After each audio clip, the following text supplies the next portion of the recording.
आप देख रहे हैं WLBS न्यूज। चैनल को सब्सक्राइब करना और बेल आइकन को प्रेस करना ना भूले।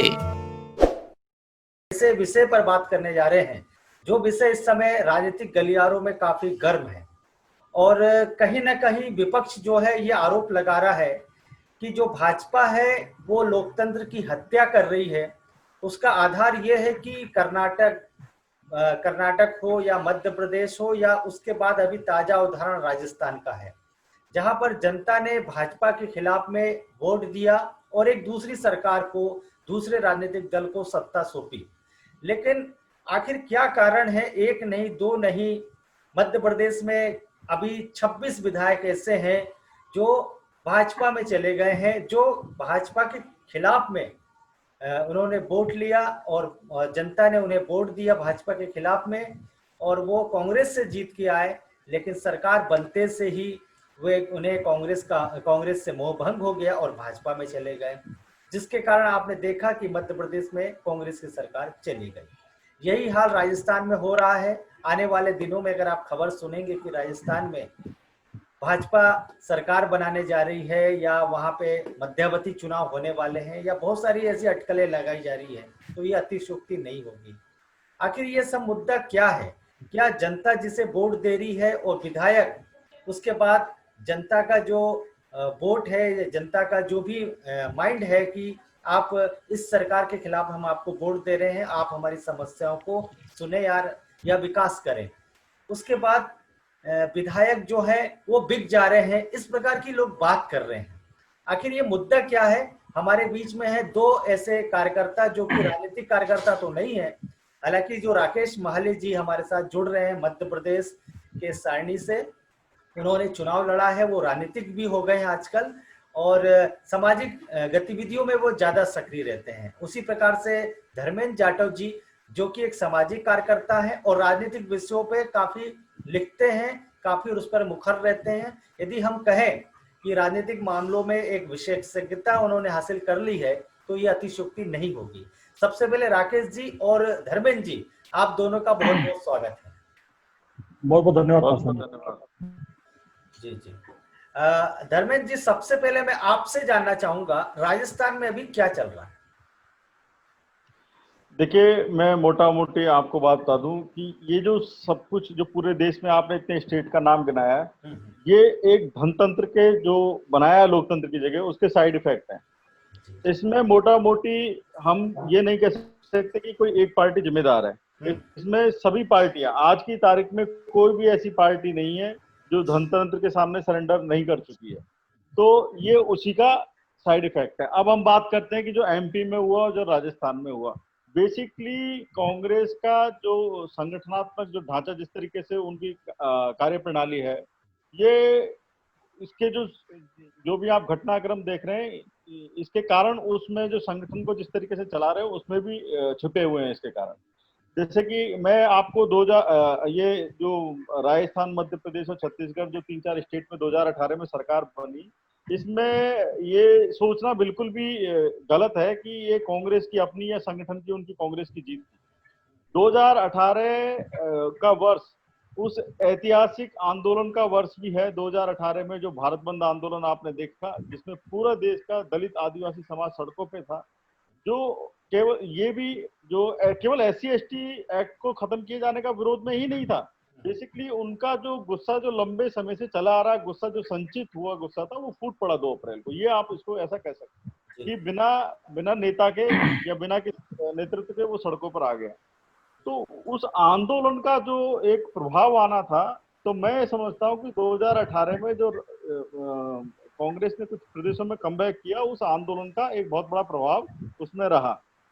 दलित समाज, आदिवासी समाज ने और अल्पसंख्यक समाज तो पहले से भी कांग्रेस के साथ एकजुट वोट करता ही रहा है। इन समाजों ने इस बार पूरी शिद्दत और पूरी दम लगाकर कांग्रेस को वोट दिया और जिता के लेके आए। अब इसमें क्या है कि कांग्रेस जो प्रदेशों में चलती है, तो कहीं भी इसमें सबसे बड़ी प्रॉब्लम है कि इसका डेमोक्रेटिक स्ट्रक्चर नहीं है। इसमें कुछ मठाधीश पैदा कर दिए गए हैं, वो लोग टिकट को वो निर्धारण करते हैं। जैसे कि मैं आपको बताता हूँ कि कांग्रेस का राजस्थान में और मध्य प्रदेश में इसका जो मैक्सिमम पोर्शन ऑफ वोट्स है, तो वो मिलता है दलित, आदिवासी और अल्पसंख्यक। लेकिन कंट्रोलिंग पोजीशन पे ये लोग रहते नहीं। तो जो लोग कंट्रोलिंग पोजीशन पे हैं उनका समाज से वैसा समाज उनको पकड़ के रख पाने के लिए कामयाब नहीं रह पाता है। इसलिए अभी भी इस तरीके के जो धोखेबाजी जो धोखा बोलते हैं इसे, जैसे सिंधिया जी ने वहां किया, क्योंकि सिंधिया जी के समाज का उस पार्टी से कोई लेना देना नहीं है। सिंधिया जी का जो खुद का जो समाज है वो तो बीजेपी के साथ है, और जो कांग्रेस का जो जिनको कैंडिडेट जिता के लाए वो वोट कोई और किसी और का था। यही यहाँ पे राजस्थान में हुआ। पायलट के फेस पर या किसी भी फेस पर यहाँ पे कोई वोट नहीं पड़ा। यहाँ वोट पड़ा बीजेपी के विरोध में। कुछ लोग तो जो इधर उधर होते रहते हैं सत्ता के लालची, वो लोग भी शामिल रहते ही हैं, लेकिन मोटा मोटी ये जीत इसी में थी। लेकिन जिस तरीके से कांग्रेस ने डेमोक्रेटाइजेशन नहीं किया, अलग अलग वर्गों को इसमें अधिकार नहीं दिया है पार्टी में, तो ये ऐसा होता है। देखिए, जैसे कि अगर कोई मुस्लिम समाज का बड़ा लीडर है, वो धोखा देने से पहले 50 बार सोचेगा, क्योंकि उसका समाज उसको रिजेक्ट कर देगा और हो सकता है उसको घर से निकलना भी भारी कर दे, मुश्किल कर दे। यही अगर दलित समाज का कोई नेता होता जो इस तरीके की हरकतें करता व्यक्तिवाद के लिए, तो भी उसको समाज रिजेक्ट करता, उसको पकड़ के लाता और उसकी मुखालफत करता। आदिवासी समाज के साथ भी ऐसे ही होता। लेकिन यहाँ पर जो पायलट साहब का समाज है वो इस चीज को नया चीज ठहरा रहा है। हम ये कह रहे हैं कि आप, हमें नहीं मालूम कि कौन चीफ मिनिस्टर बनना चाहिए, कौन नहीं बनना चाहिए, हमारी कोई व्यक्तिगत चॉइस नहीं है और हमारा किसी के प्रति द्वेष विद्वेष भी नहीं है। लेकिन अगर ये चीजें अगर आप आराम से बैठ के सुलझा सकते हो तो ठीक है। अन्यथा अगर ये सरकार गिर जाती है, और जैसे एमपी में एक बड़ी जनता के साथ धोखा हुआ और वैसा ही राजस्थान में धोखा होता है, तो इसका जिम्मेदार कौन होगा? क्या पायलट साहब के वोटों से जीते ये कांग्रेस? यहाँ पे डेमोक्रेटिक रूप से जीती है, हर समाज ने इसमें वोट किया है। मोटा मोटी मैंने आपको बताया, कमजोर वंचित समाज ने बीजेपी के विरोध में वोट किया। हालांकि ऐसा ये भी नहीं है कि कांग्रेस से बहुत खुश थे, लेकिन वो बीजेपी के जो जिस तरीके का उनका कार्य प्रणाली है और जिस तरीके से वो कमजोर वर्गों के प्रति उनका नकारात्मक दृष्टिकोण है, इसको वो बखूबी समझते हैं। जी धर्मेंद्र जी, मैं आऊंगा आपके पास। मेरी बात पूरी हो जाए, जी, मेरी बात पूरी हो जाए। जी, तो इन चीजों का जो अभी राजस्थान में जो घटनाक्रम हो रहा है, तो हमारा यही वो मतलब मेरा मानना यही है कि इसके जो मोटा मोटी जो कारण है, ये कांग्रेस के संगठनात्मक जो ढांचा है उसमें छिपे हुए हैं। कि उन्होंने इसमें कांग्रेस में उन लोगों के लिए को अधिकार दिए हुए हैं जिनकी समाज के प्रति, अपने समाज के प्रति कोई रेस्पॉन्सिबिलिटी नहीं है। मतलब वोट कोई और दे रहा है और रूल कोई और कर रहा है। तो यही कारण है कि वो इजीली इधर उधर हो जाते हैं। उनको जो पकड़ के रखने वाले जो समाज है, जिसका पार्टी के प्रति समर्पण है, समाज का पार्टी के प्रति समर्पण है, नेता का हो या ना हो, तो वैसे समाजों से अगर कोई लोग निकल के आते तो मुझे नहीं लगता कि इस तरीके की जो घटनाएं हों। तो सबसे बड़ा तो कि धनतंत्र, जो हर पार्टी उसके सामने समर्पण कर चुकी है, पैसे का इतना बोलबाला है, 100 करोड़ 50 करोड़ एक एक एमएलए को खरीदने पे खर्च किए जा रहे हैं, ऊपर से संगठनात्मक रूप से जिस तरीके से कार्य प्रणाली है, तो इन दोनों ने मिलाकर स्थिति इतनी भयावह कर दी है कि बीजेपी विपक्ष ही नहीं कर देगी पूरे देश को, ऐसा लगता है। मैं आऊंगा आपके पास, अभी हम इसका मंथन ही करेंगे आज। राकेश जी, मुझे आप बताइए, आप मध्य प्रदेश से हैं, आप धर्मेंद्र जी की बातों से कितना इत्तेफाक रखते हैं कि इसमें कांग्रेस संगठन की भी गलती है या फिर भाजपा ने पैसा देकर विधायकों को खरीद लिया? देखिए पासवान जी, ऐसा है कि आज का जो विषय आपने महत्वपूर्ण विषय में चर्चा करने के लिए जब मैं आमंत्रित किया, तो मैं आपका भी और हमारे बड़े भाई जाटव जी का भी बहुत बहुत साधुवाद करता हूँ। और आज का जो ये विषय रखा है, जो विषय बड़ा गंभीर है कि लोकतंत्र के अंदर किस प्रकार से जो जनता के द्वारा चुनी हुई सरकार जो लोग सत्ता में है, उसको जबरन के गिराना, उनके जनप्रतिनिधि को खरीदना, कहीं ना कहीं ये पार्टी के अंदर भी और लोकतंत्र को भी और जनता के साथ भी बड़ा धोखा है। और मैं आपको बताना चाहता हूँ कि मध्य प्रदेश के अंदर तो बहुत बड़ा छलावा हुआ कि भाजपा ने जो है कांग्रेस के लोगों को खरीद फरोख्त करके, जैसे सिंधिया जी की बात हम ले लें, एक इतनी बड़ी शख्सियत जो है वो एक चंद मामले के कारण जो है पार्टी छोड़ के चली गई। वो लगातार मध्य प्रदेश के अंदर जिस प्रकार से कांग्रेस के प्रत्याशी कांग्रेस छोड़ के और अपनी संस्था को छोड़कर भाजपा ज्वाइन करे, तो कहीं ना कहीं लोकतंत्र के लिए बड़े खतरनाक है कि जिन भी जनप्रतिनिधियों को जनता ने चुना था, मैं आपको बता दूं कि जितने भी 26 सीटों में जो उपचुनाव होने वाला है, लगभग 9 से 10 विधायक ऐसे जो एससी और एसटी के हैं। और जैसे कि जाटव जी ने कहा था कि 2 अप्रैल के इम्पैक्ट के कारण लोगों ने भाजपा को हराने के लिए, संघ को हराने के लिए कांग्रेस को वोट दिया था, तो वही लोग जो है आज फिर से भाजपा में चले गए हैं। तो कहीं ना कहीं डेमोक्रेसी के लिए और जो वंचित और पिछड़ा समाज है उसके साथ छलावा है। और ये जो दल बदल का कानून है, इसको कठोर होना चाहिए। जो इस प्रकार से करते हैं, इनको परमानेंट इनकी संस्था निरस्त करके कभी आजीवन ये चुनाव न लड़े, इस प्रकार का कानून भारत में बनना चाहिए। और मैं आपको बता दूं कि जो लोग चुन के भी जाते हैं, जैसे 8-10 जो लोग चुन के भी गए थे रिजर्व सीट से, वो रिजर्व सीट के व्यक्ति बिल्कुल अंगूठा टेक है। इनको ना लोकतंत्र का नॉलेज है, ना संविधान का नॉलेज है, ना विधानसभा में क्या डिब्यूटी का कोई नॉलेज नहीं, सिर्फ स्टाम्प है। वो स्टाम्प जैसे ही इनको पार्टियां यूज करती है, इसी कारण ये किधर भी जिधर उनकी लगाम खींची जाती है उस तरफ मोल्ड हो जाते हैं। इनका जनता से कोई सरोकार नहीं है। और इन्होंने जो रिजर्व वाले सीट के जो विधायक है, वो जो भी इस प्रकार से काम, जो चाहे वो राजस्थान में हो रहा है, चाहे मध्य प्रदेश में हो रहा है, ये एक बहुत बड़ा जनता के साथ मजाक है। जनता को भी सोचना पड़ेगा कि वो किस प्रकार से, कैसे लोगों को वोट देती है, वो पार्टी सिंबल चलती है, या किस प्रकार से लोगों को वोट करती है, ये भी जनता को समझना पड़ेगा। आज एक चुनाव करवाने के लिए कितना पैसा खर्च आता है, ये पैसा किसका होता है? जनता की गाड़ी कमाई टैक्स का पैसा होता है। और इस प्रकार से ये उपचुनाव हो रहा है, बहुत ही शर्मनाक है।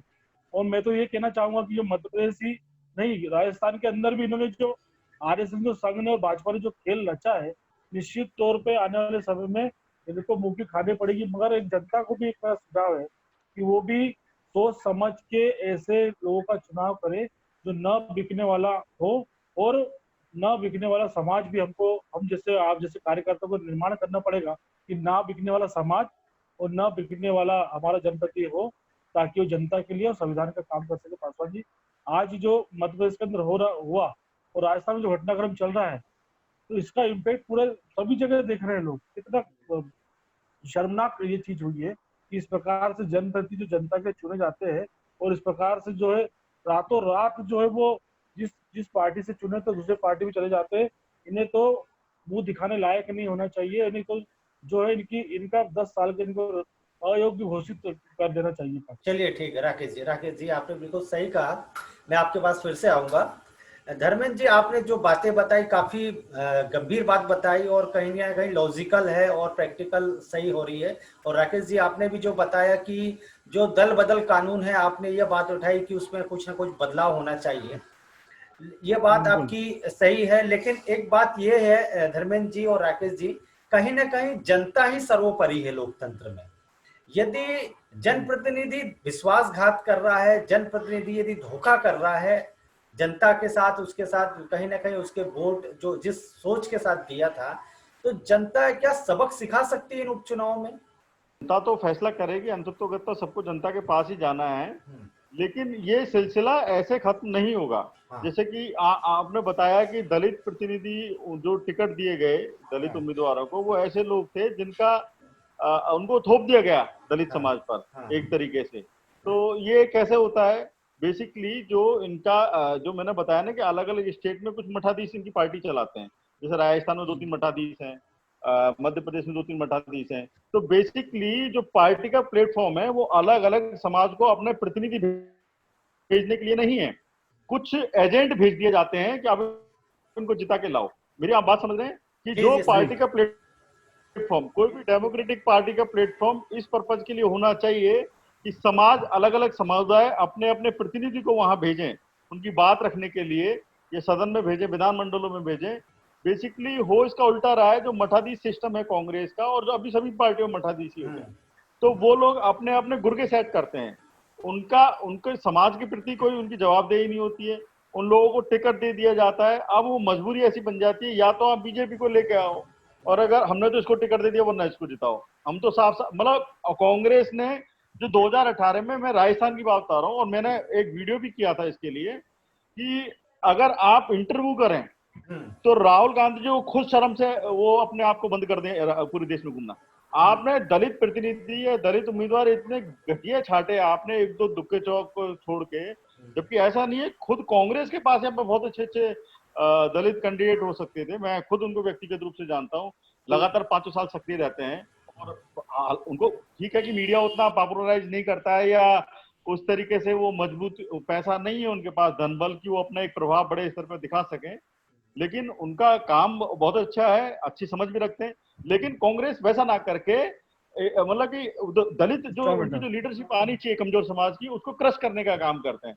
मैंने अभी एक वीडियो किया था, हमारे यहाँ बयाना के अमर सिंह जाटव जी हैं, मैंने उनको उनके इसलिए विश्लेषण किया क्योंकि मैं किसी और समाज के उसको उदाहरण के रूप में रखूंगा तो लोगों को शायद लगेगा कि दूसरे दलितों में बहुत सारी कम्युनिटी होती है कि मैं उनको टारगेट करता हूँ। मैंने उनको, मुझे नहीं लगता कि उनको खुद राहुल गांधी जी इंटरव्यू करें कि वो विधायक बनने लायक है या नहीं है एक राष्ट्रीय पार्टी के उस पर, कि क्यों बनाया गया है, उस क्वेश्चन पूछा जाना चाहिए। इन्हीं पायलट जो आज बोल रहे हैं ना कि सचिन पायलट मेरे साथ धोखा हुआ है, इनको जवाब देना चाहिए कि दलित प्रतिनिधि इन्होंने छाट छाट के इतने बोगस कैंडिडेट उतारे, जबकि हमारे पास दलितों में बहुत पढ़े लिखे समझदार सुलझे लोग भी हैं, कांग्रेस के पास भी हैं। बात जो बिना पार्टी के सामाजिक कार्यकर्ता है उन लोगों में भी हैं।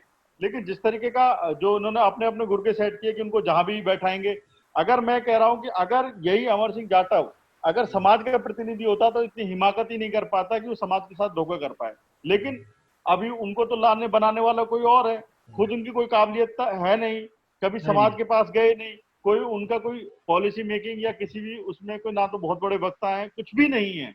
तो ऐसे में हालांकि मुझे नाम नहीं लेना चाहिए किसी का, लेकिन उदाहरण के रूप में मैं बता रहा हूँ कि ये अगर वीडियो देखे तो कहीं पहुंच जाए कि वो आके इंटरव्यू करें कि भाई आपने इनको क्यों क्वेश्चन उठाए, वरना ये सिलसिला कभी रुकेगा नहीं। जो मठाधीश लोग हैं वो अपने अपने गुर्गे सेट करते हैं और जो पार्टी है वो अलग अलग गुटबाजी का शिकार बन जाती है और वो कभी खत्म नहीं होगा। अलग अलग एरिया बांटे हुए हैं, सबने अपने अपने गुर्गे सेट किए हुए हैं, वो गुर्गे पार्टी के प्रति समर्पित नहीं है, पार्टी के प्रति समाज के प्रति जिम्मेदार नहीं है, वो अपने मालिक के प्रति है, जिन मालिक ने उनको टिकट दिया और जो पैसा भी उन्होंने अरेंज करके वो जिता के लाए। तो ये सिलसिला ये सिलसिला तभी रुक सकता है कि जब पार्टियां अपने आप को डेमोक्रेटाइज करें, अपने प्लेटफॉर्म को थोड़ा डेमोक्रेटिक बनाएं। जी जी धर्मेंद्र जी, मैं आपको बता दूं, मध्य प्रदेश में तो कुछ ऐसे लोगों को कांग्रेस ने टिकट दी जो कहीं ना कहीं जिन्होंने सामाजिक गतिविधियों में, जैसे मैं हीरालाल अलावा की बात करता, डॉक्टर हीरा अलावा जी हैं जो विधायक हैं अभी, वो आदिवासी मामलों में काफी सक्रिय रहते थे, आदिवासी समाज को काफी उन्होंने जागरूक किया और उसकी लड़ाई लड़े उन्होंने। उसे कांग्रेस ने, मतलब उन्हें कांग्रेस ने टिकट दिया एंड टाइम में और वो चुनाव जीत भी गए। उसी तरीके से उन्होंने फूल सिंह बरैया, जो जिनका नाम पूरे देश के अंदर जाना जाता है, लेकिन कहीं ना कहीं उन्हें राज्यसभा में भेज नहीं पाई कांग्रेस। ये कांग्रेस की कहीं ना कहीं एक बहुत बड़ी गलती है। लेकिन फूल सिंह बरैया एक दमदार और जबरदस्त लीडर अभी कांग्रेस के पास है। तो और देवाशीष जररिया जो कि बहुत कम उम्र के एक युवा है, जिन्हें सोशल मीडिया के कारण और बहुत सारी ऐसी गतिविधियां कराए जिसके कारण उन्हें पूरे देश के युवा आज जानते हैं, वो मेन स्ट्रीम मीडिया में बार बार आए, उन्हें भी कांग्रेस ने टिकट दिया भिंड से। ये कुछ अच्छे कदम उठाए, लेकिन ऐसे लोग विधानसभा में नहीं पहुंच पाए, सिर्फ हीरालाल अलावा और एक दो लोगों के नाम अगर मैं छोड़ दूं तो ये सब बातें आपकी बहुत सही है। लेकिन मुझे आप बताइए, मैं आप दोनों से ईमानदारी से सवाल करता हूं, यदि एक विधायक, राकेश जी तो चुनाव लड़ चुके हैं, कोई व्यक्ति अगर विधायक बनना चाहता है तो उससे लगभग कितना खर्चा आएगा धर्मेंद्र जी चुनाव लड़ने में, यदि आप चुनाव आयोग को भूल जाए? अभी तो मुझे ये लगता है कि अभी जिस हिसाब से यहाँ पे कॉन्स्टिट्यूंसी बढ़ी और जिस तरीके से चुनाव लड़ने का वो है तो असीमित है। लोग बाग मिनिमम कितना भी अगर जीतना के लिए लड़ रहा है तो करोड़ 2 करोड़ तो मिनिमम है। मैं 2 करोड़, कितने करोड़, मैं 2 करोड़ मान के चलता हूं। अभी डायरेक्ट तो हमारे पास नहीं, अब हम उसको मैक्सिमम 2 करोड़ या इससे ज्यादा राकेश भाई मिनिमम आज की तारीख में माना जाता है। राकेश भाई कितना? तो अभी नहीं, इस चीज के मेरा इस क्वेश्चन पे मेरा जवाब तो दूसरा है। जो जितना अच्छा चाटुकार होगा, जो जितने अच्छे से अपने आकाओं की चाटुकारिता करेगा, है ना, और पार्टी का गले में पट्टा बांध के घूमेगा, है ना, वो इस प्रकार के व्यक्ति को उसका आका जो है वो अपना मैजिक चला के जिता लेगा। ये नहीं तो पैसा भी लगता है ना, पैसा भी लगता है, पैसा लगा देगा ना, पैसा आ जाता है ना ऊपर से। जो आका है, आका लगाते हैं। पासवान जी, मैं जहाँ रहता हूँ मध्य प्रदेश का बैतूल जिला है, यहाँ पे 10 साल तक के फर्जी आदिवासी एसटी आदिवासी, फर्जी हाँ। आदिवासी बनकर वो 10 साल तक के उनने आदिवासी का हक मार के लोकसभा में गई, ज्योति धुर्वे, जबकि वो जाति से पवार थी। मगर उस समय की जो स्टेट की गवर्नमेंट थी वो भी भाजपा की थी। उनके पास ऐसा कोई विचार नहीं है, तो साफ साफ दिखाई देता है। तो अगर बीजेपी को आप रोक नहीं सकते सब चीज पैसे का खेल खेलने से।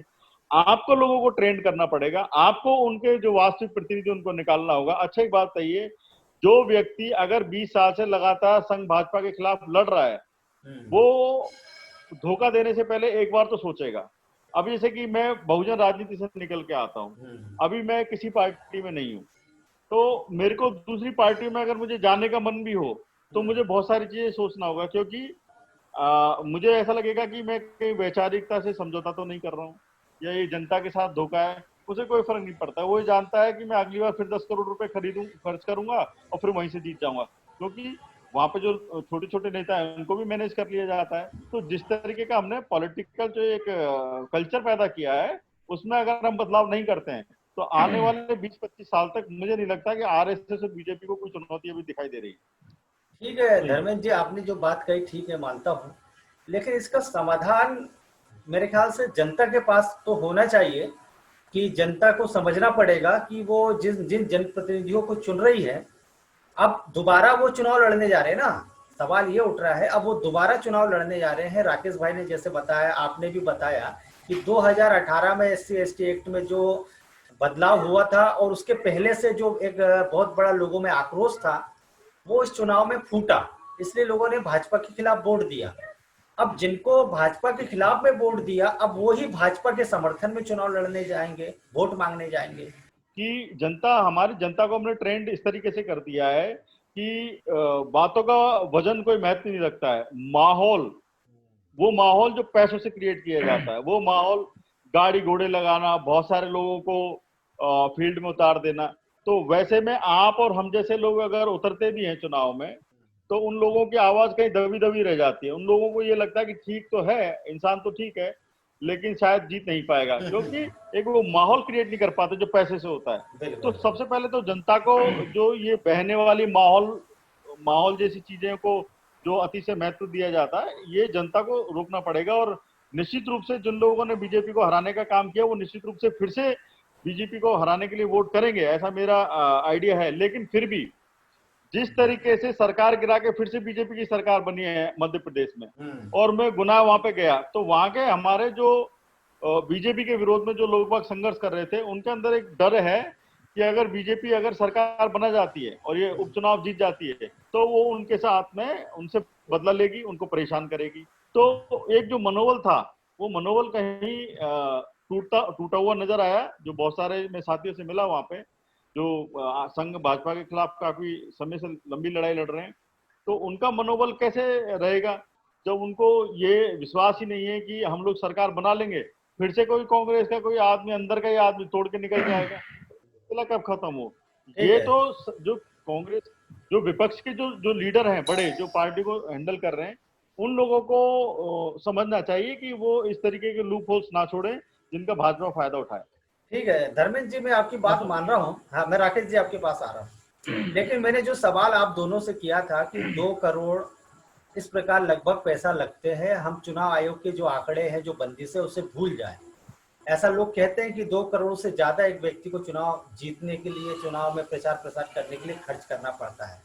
लेकिन कहा यह जा रहा है कि बीजेपी ने 35 करोड़ दिए, ये बात कांग्रेस के लोग आरोप लगा रहे हैं। 35 40 करोड़ एक विधायक को दिया गया। तो सोचने की बात यह है कि एक आदमी विधानसभा का अभी 15 महीने का सदस्य था, विधायक था, अचानक वो बोलता है कि मैंने विधायक पद से इस्तीफा दे दिया। जिस व्यक्ति ने 2 करोड़ रुपए लगाया, उस व्यक्ति ने जिंदगी में कभी विधानसभा नहीं देखा, अचानक उसे पार्टी की विचारधारा खराब लगने लगी और भाजपा में चला जा रहा है। तो ये बात विश्वास करने लायक है ही नहीं कि वो व्यक्ति को किसी पार्टी विशेष से नफरत हो गई और वो दूसरी पार्टी में चला गया, इतना ज्यादा त्याग कर रहा। 2 करोड़ रुपए बिल्कुल उन्होंने पानी की तरह बहा दिया था और अचानक कैसे चला जा रहा। और विधायक बनने के बाद विधायक के जो शान शौकत बहुत सारे रहते हैं, बहुत सारे प्रोटोकॉल रहते हैं। राकेश जी, आप क्या कहना चाहते हैं, आखिर वो क्यों गया? पासवान जी, ये पार्टियां जो पहले भी हम बात कर चुके हैं कि ये पार्टियां ऐसे लोगों को चुनती है जिसके गले में पट्टा होता है। जो निर्दलीय पार्षद का चुनाव और सरपंच का चुनाव नहीं जीत सकता, वो आदमी अगर विधानसभा जा रहा है तो उसकी महत्वाकांक्षा आप सोच लीजिए। नहीं वो राकेश जी, चाहता है कि मैं विधायक बना। राकेश जी मैं बीच में डिस्टर्ब कर रहा, सॉरी। धर्मेंद्र सर और राकेश जी, मैं आप दोनों को ये बोल रहा हूँ, आप लोग सिर्फ विधायकों पे ही आरोप लगा रहे हैं। जो ज्योतिरादित्य सिंधिया है वो कहीं ना कहीं कांग्रेस के राहुल गांधी जो राष्ट्रीय अध्यक्ष रह चुके उनके साथ में रहते थे, उनको राइट हैंड जैसे काम करते थे। और ये सचिन पायलट जी राजस्थान के प्रदेश अध्यक्ष थे, वहां के उप मुख्यमंत्री थे। तो ये लोग क्या ऐसे ही चले गए क्या? इनने कोई सौदा नहीं किया होगा क्या? हम विधायकों की बात कर रहे हैं, ये जो बड़े लोग हैं क्या इन्होंने कुछ सौदा नहीं किया होगा? क्या इनका कोई निजी स्वार्थ नहीं होगा? राकेश जी पहले मैं आपसे पूछूंगा, फिर धर्मेंद्र जी आपके पास आऊं। नहीं, पासवान जी आपकी बात सही है, मगर देखिए महत्वाकांक्षा जो भी नेता इस प्रकार की हरकतें आज, चाहे वो ज्योतिरादित्य सिंधिया हो, चाहे वो राजस्थान के सचिन पायलट जी हो, तो कांग्रेस जो है सबसे पुरानी और घाक पार्टी है। इसके अंदर कार्यकर्ता कोई नहीं, सब नेता है। और हर आदमी जो है वो अपना वर्चस्व जमाने के लिए और पद पाने के लिए आज ये संघर्ष जो चल रहा है, इसी प्रकार से चाहे ज्योतिरादित्य सिंधिया हो या सचिन पायलट हो, ये अपने आप में पद पाने के लिए और जो इनकी जो पहली लाइन है उसको हटाने के लिए इस प्रकार से जो ये जो लड़ाई चली उसमें, क्योंकि जो कांग्रेस पार्टी है वो सिर्फ एक परिवार तक सीमित रह गई है और वो नए लोगों को मौका नहीं दे रही। कहीं ना कहीं बहुत संघर्ष भी था और कांग्रेस के अंदर जो आज इतना फुट पहले की एक बात है कि कांग्रेस को हराने के लिए विपक्ष की दूसरी पार्टी की जरूरत नहीं है, कांग्रेस को कांग्रेस के लोग ही हराते हैं और वो जंग जाहिर है कि इस प्रकार से जो चीज हम देखने में आ रही है, कहीं ना कहीं आज वो चाहे मध्य प्रदेश हो चाहे राजस्थान हो, वो विपक्ष की जो संघर्ष करते हैं। इन दोनों को अपने पिताजी की जगह थोप दिया गया, पायलट जी के और सिंधिया जी की जगह। ठीक है, ये 26 साल की उम्र में ये सांसद बन गए, केंद्र में मंत्री भी बन गए। तो ये सब कोई एक संघर्ष से निकले हुए लोग तो है नहीं। और रही बात भाषण की, तो आप भी कोई किसी भी मुद्दे पे उठा के भाषण आप तैयार कर सकते हैं और 3 महीने आप प्रैक्टिस करेंगे, बहुत अच्छे भाषण वीर बन सकते हैं। तो ऐसे में उनकी जो आप कह रहे हैं समर्पण किसी विचारधारा की, उनका कोई विचारधारा के प्रति समर्पण नहीं था। उनके राहुल गांधी जी अच्छे दोस्त थे, तो अब कांग्रेस में रहना है तो उनको राहुल गांधी जी की जिंदाबाद करना है। बाकी तो ऐसा कभी लगा नहीं कि उनके कार्यकरण से कि उनका कोई किसी विचारधारा के प्रति, अमुक विचारधारा के प्रति उनका कोई समर्पण हो, कि वो पूंजीवाद के विरोध में हो या प्रो दलित आदिवासी हो। ऐसा तो बढ़ती लिबरल कांग्रेस की सबसे बड़ी समस्या यही है।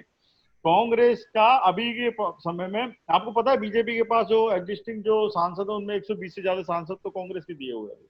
तो अगर ये लोग, और जो 20-25 साल से सांसद बन रहे थे, एमएलए बन रहे थे कांग्रेस के अंदर, और जो सेकुलरिज्म की राजनीति में कांग्रेस का सेकुलरिज्म, यानी कि जो कांग्रेस का सेकुलरिज्म है वो मुंह जबानी सेकुलरिज्म है। अन्यथा ऐसा कैसे संभव है कि जो पार्टी 25 साल से 20 साल से किसी को सांसद बना रही है, एमएलए बना रही है, और वो एक पल नहीं लगाता है वो कम्युनल पार्टी की तरफ चला जाता है।